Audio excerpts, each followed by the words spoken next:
पर भी चर्चा करते हैं। रामाकृष्णा फॉर्जिन्स हम देखें कि लगभग यहाँ पर अच्छी तेज़ी नज़र आ रही है और इसकी एक वजह है क्योंकि वंदे भारत ट्रेन के लिए 270 करोड़ का ऑर्डर मिला है रामाकृष्णा फॉर्जिन्स को। इसके अलावा अदानी ग्रीन में जो है उसको भी फोकस में लाएंगे क्योंकि FY24 में ऑपरेशन क्षमता 35% बढ़कर 10,934 मेगावाट की बात सामने आई है एयर ऑन एयर बेसिस पर अगर हम देखें। हालांकि आज दबाव हम देख रहे हैं स्टॉक पर। तो अदानी ग्रीन और रामाकृष्णा फॉर्जिन्स इन दोनों पर ज़रा भागवत साहब राय दीजिए।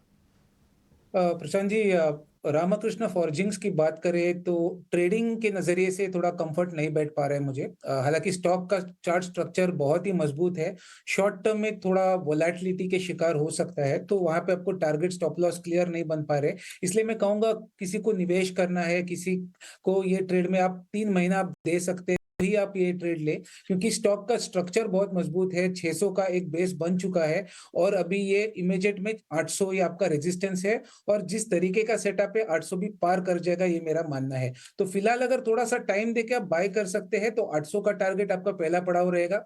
उसके बाद 875 तक जल्दी आपको रामकृष्ण फॉर्जिंग में टारगेट बनते हुए दिखेंगे। ये ट्रेड में आपका स्टॉप लॉस बनेगा 600 के नीचे। तो निवेशकों के लिए ये बाय रहेगा रामकृष्ण फॉर्जिंग्स। और दूसरा स्टॉक अगर अडानी ग्रीन की बात करें तो अडानी ग्रीन जो ग्रीन एनर्जी लिमिटेड, यहाँ पे एक रेंज में सीमित है स्टॉक। रेंज है 2000 का रेजिस्टेंस और 1650 का सपोर्ट।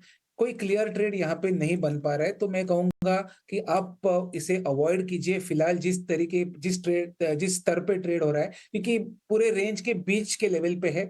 जब भी आपको 1650 या 1700 लेवल दिख जाए जो इसका सपोर्ट बेस है, तभी आप बाय करें। तो आपका बाय पॉइंट आपको नोट करना है 1700 के आसपास, या फिर 2000 का ब्रेकआउट हो तो आप रिव्यू कर लेंगे। तो फिलहाल वेट एंड वॉच बनेगा अडानी ग्रीन में, नो ट्रेडिंग जोन में है।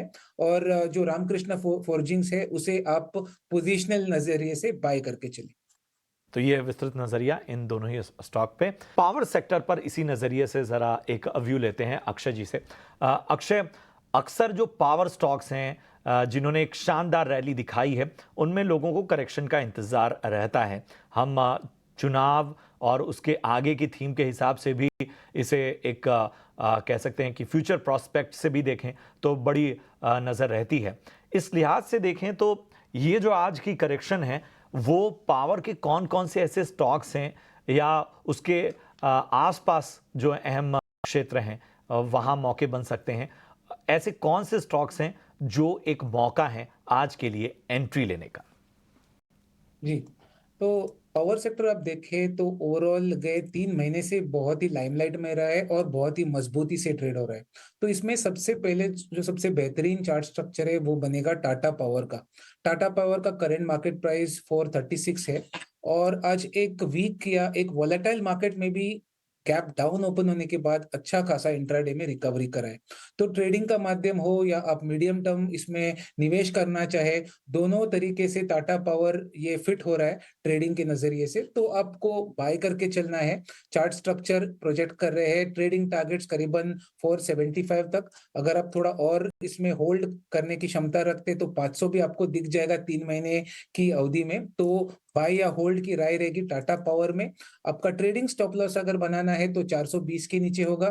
थोड़ा पोजिशनल तो आप बनाना चाहते हैं तो 400 के नीचे बनाइए। इसके बाद पावर ग्रिड की बात करें तो पावर ग्रिड ये एक रेंज बाउंड है स्टॉक, पर अगर आप निवेश करना चाहते हैं, आपका होराइजन थोड़ा 6 महीने के ऊपर हो, तो मैं कहूंगा सबसे बेहतरीन स्टॉक है। जब भी मार्केट गिरेगा ये स्टॉक को ज्यादा अफेक्ट नहीं करेगा, वोलेटाइल सिचुएशन में भी ये आपको हेल्प कर जाएगा और जब भी चलेगा बहुत स्ट्रॉन्ग मोमेंटम पकड़ेगा, क्योंकि फिलहाल अभी पावर ग्रिड एक्यूमुलेशन जोन में है। 260 और 290 ये एक रेंज है। तो ये रेंज में आपको ये ट्रेड करना है। फिलहाल आपको एक्यूमुलेट करना है इसको। पोजिशनली जो 6 महीने की बात करी उसमें 330 से 340 के टारगेट्स मुझे दिख रहे पावर ग्रिड में। स्टॉप लॉस आपका बनेगा 250 का। और लास्टली मैंने आपको एनटीपीसी का तो मैंने ट्रेडिंग कॉल आज आपके शो पे मैंने रेकमेंड करा है, ट्रेडिंग बेट।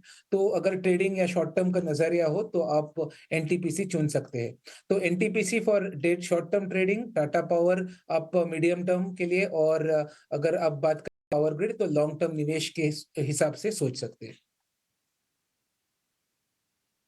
ओके, तो short term, medium term, long term तीनों ही तरीके से आपको स्टॉक्स बता दिए हैं। एनटीपीसी पर नज़र रखिए पावर ग्रिड लॉन्ग टर्म के लिए, और टाटा पावर अगर आपको मीडियम टर्म नज़रिया चाहिए तो। इंटेलेक्ट डिज़ाइन, एक बार कपिल ये स्टॉक देखिए 3% ऊपर आ चुका है। थोड़ी देर पहले खबर भी आई कि कंपनी ने कुवैत के बैंक के साथ करार किया है, जिसके चलते एक बाइंग यहाँ पर नजर आ रही है। पॉजिटिव खबर है कंपनी के लिए। इंटेलेक्ट डिज़ाइन 3% ऊपर, कोई ट्रेड लेना चाहिए इस स्तरों पर? जी, बेसिकली मध्यम स्तर की जो आईटी कंपनीज़ है, वहाँ पे हमें एक तो सेलिंग प्रेशर तो काफ़ी सारे स्टॉक्स में देखने मिल रहा है। लेकिन इंटेलेक्ट का जो रिलेटिव स्ट्रेंथ हम देख रहे हैं वो काफ़ी अच्छी है, क्योंकि वो अपने ऑल टाइम हाई से थोड़ा ही अभी फिसला हुआ है, जिसको हम करेक्टिव डिक्लाइनिंग मोमेंटम कह सकते हैं। कोई मेजर ट्रेंड अभी भी पॉजिटिव है, उसके बीच में एक डिस्काउंट सेल काइंड ऑफ एक करेक्शन हम इसमें देख रहे हैं। स्टॉक प्राइस का जो आज का जो लो लेवल वो कहाँ ना कहाँ पे इसके जो प्रायर सपोर्ट लेवल थे 965 के लेवल के यहाँ पे, वहां से हमें रिबाउंड आते हुए दिखने मिल रहे हैं। लेकिन इस स्टॉक को IT sector as a whole अच्छा नहीं कर रहा है अभी, तो इसमें एक बड़े व्यू तो नहीं बना सकते, लेकिन ट्रेडिंग के लिहाज से स्टॉक में थोड़ा-सा ऊपर में और भी हमें ट्रैक्शन देखने मिल सकता है। 1030 पे है और इसका नेक्स्ट इमीडिएट सपोर्ट लेवल कुछ 1076 के लेवल पे यहाँ पे हमें देखने मिलता है। तो यहाँ पे हम अब अभी हमारा जो समय अवधि है वो काफ़ी लिमिटेड ही रखेंगे और नीचे में इसके 1000 के स्टॉप लॉस रहेंगे। ओके, और प्रेस्टीज एस्टेट्स में भी काफ़ी अच्छी तेज़ी आई है। स्टॉक में सुबह से ही तेज़ी थी, अब करीब करीब 2-2.5% ऊपर आ चुका है। किसी ने ट्रेड के लिए लिया हो अगर अक्षय जी, तो क्या करें? अब मुनाफा लेकर निकल जाए या फिर अभी और तेज़ी के लिए रुक सकते हैं प्रेस्टीज एस्टेट्स में? कोई बीटीएसटी या एसटीबी ट्रेड लेके जाना चाहिए इसमें? प्रेस्टीज देखिए, अगर शॉर्ट टर्म ट्रेडिंग के लिए आप ढूंढ रहे हो स्टॉक्स, तो बिल्कुल कल परसों के लिए 2 दिन का अगर आपका टाइम होराइजन है, तो प्रेस्टीज एस्टेट जो है एक अच्छे खासे ट्रेडिंग सपोर्ट से आज बाउंस बैक करा है। ट्रेडिंग के लिहाज से 1300 या 1325 ये दो टारगेट आपके बनते हुए जल्दी दिखेंगे। आज का डे लो करीबन 1150 है, वो आपका स्टॉप लॉस रहेगा। तो ट्रेडिंग के नजरिए से आप प्रेस्टीज बाय करें या बीटीएसटी करें, और अगर थोड़ा लंबा नजरिया भी देखें, जहां पे 3 महीने की अवधि आप ये ट्रेड में दे सकते हैं, तो अभी भी चार्ट स्ट्रक्चर बहुत ही मजबूत है। शॉर्ट टर्म थोड़ा चॉपी है, 1100 और 1300 का रेंज में सीमित है स्टॉक, पर ओवरऑल सेटअप प्रोजेक्ट कर रहा है कि शायद 3 महीने के बाद 3 to 5 मंथ्स में 1450 से 1500 स्टॉक रिविजिट हो सकता है, जो करीबन इसके ऑल टाइम हाई लेवल है। तो होल्ड करिए अगर आपके पास शेयर है। ट्रेडिंग का तो मैंने आपको टारगेट स्टॉप लॉस दे दिया है, तो दोनों ट्रेडिंग या लॉन्ग टर्म निवेश के लिए प्रेस्टीज एस्टेट में रिकमेंड करना चाहूंगा। ठीक है, तो ये नज़रिया रणनीति इन स्टॉक्स पे। चलिए कुछ और स्टॉक्स को भी अपने रडार लेकर आते हैं। टाटा स्टील, आज हम देख रहे हैं कि लगभग 1.25% की गिरावट यहाँ पर नज़र आ रही है। एक बार आपके लिए कॉनकॉर भी सामने लाएंगे। कॉनकॉर कंटेनर कॉर्प में हम देख रहे हैं कि यहाँ भी लगभग 2% की गिरावट नज़र आ रही है। तो कॉनकॉर और टाटा स्टील, कपिल क्या व्यू बन रहा है? जी, अभी जो मार्केट को मजबूती मिल रही है वो स्टील सेक्टर से या फिर कमोडिटी सेक्टर में बोल सकते हैं। एक केस में आपका स्टील सेक्टर भी आ गया, उसके बाद में आज गैस सेक्टर भी हम दिखने मिल रहे हैं। तो ब्रॉडली काफी दिनों से हम इस सेक्टर में काफी मोमेंटम ज्यादा दिख रहे हैं। हालांकि नॉन फेरस साइड मोमेंटम ज्यादा है, मेटल के साइड से मोमेंटम कंप्लीटली कम रही हुई है, लेकिन स्ट्रक्चर उनका भी काफी पॉजिटिव ही रहा हुआ है। टाटा स्टील एक इनडेसिसिव जोन में अभी ट्रेड कर रहा है। नीचे में जो उसके लगातार सपोर्ट लेवल 160, 159 के लेवल के यहाँ पे आता है, और ऊपर में स्टॉक प्राइस स्टॉक हो जाते हैं 167, 168 के लेवल के यहाँ पे। 8 से 10 ट्रेडिंग सेशन में यही स्टॉक की एक रेंज बनी हुई है, लेकिन आज के करेक्शन की वजह से प्राइस एक मूविंग एवरेज के यहाँ पे आ गया था, और जो 159 पहले रेजिस्टेंस हुआ करता था, वो आज उसने एज ए सपोर्ट लेवल काम किया हुआ है। बाइंग ज्यादा स्ट्रांग तो नहीं बनी हुई है, लेकिन अगर कुछ पोजीशन होती है तो उसको शॉर्ट टर्म में 159 के ट्रेलिंग स्टॉप लॉस से होल्ड करें। ऊपर में हमें 167 तक के अपसाइड पोटेंशियल देखने फिर से मिल सकती है। और दूसरा जो स्टॉक था कॉनकोर का, तो कॉनकोर में पिछले 4-5 दिनों में एक अच्छी मोमेंटम आई थी, थोड़ा सा स्टॉक की स्ट्रेंथ डाइल्यूट हुई थी, और आज के दिन में थोड़ा सा साइडवेज टू नेगेटिव 2% से नीचे से ट्रेड कर रहा है, लेकिन ब्रॉडर स्ट्रक्चर स्टॉक का काफी अच्छा है। और ये जो स्टॉक है, अभी इसका जो सपोर्ट लेवल था 926, तो ऑलमोस्ट वहां पे ही चल रहा है, लेकिन अभी तो कोई बायर्स की प्रेजेंस देखने नहीं मिली हुई है। तो यहाँ पे पहले मैं एक ग्रीन कैंडल देखना चाहूंगा, कुछ एक बायर्स का प्रेजेंस देखना चाहूंगा, उसके बाद में ऑफ कोर्स कॉनकॉर एक अच्छा बेट बनेगा, लेकिन अभी ये वेट एंड वॉच में है। कॉनकॉर में वेट एंड वॉच की रणनीति रखते हुए बेहतर है स्टॉक, लेकिन थोड़ा सा इंतजार कीजिए। कुछ और स्टॉक्स पर भी चर्चा हैं।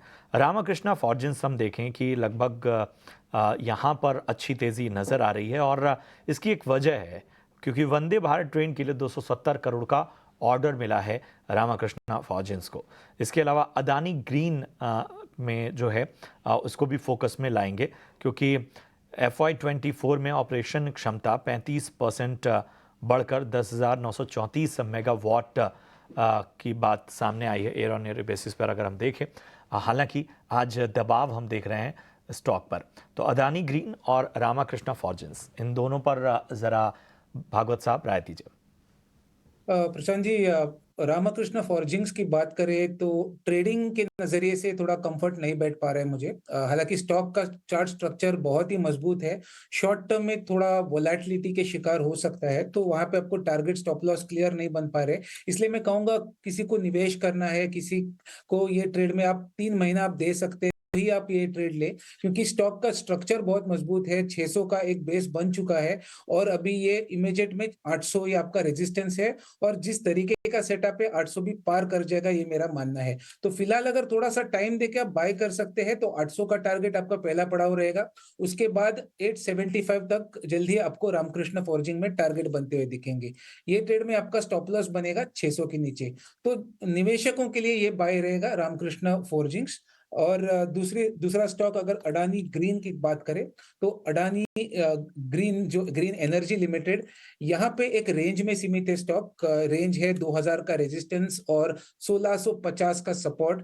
कोई क्लियर ट्रेड यहाँ पे नहीं बन पा रहा है, तो मैं कहूंगा कि आप इसे अवॉइड कीजिए फिलहाल जिस स्तर पे ट्रेड हो रहा है, क्योंकि पूरे रेंज के बीच के लेवल पे है।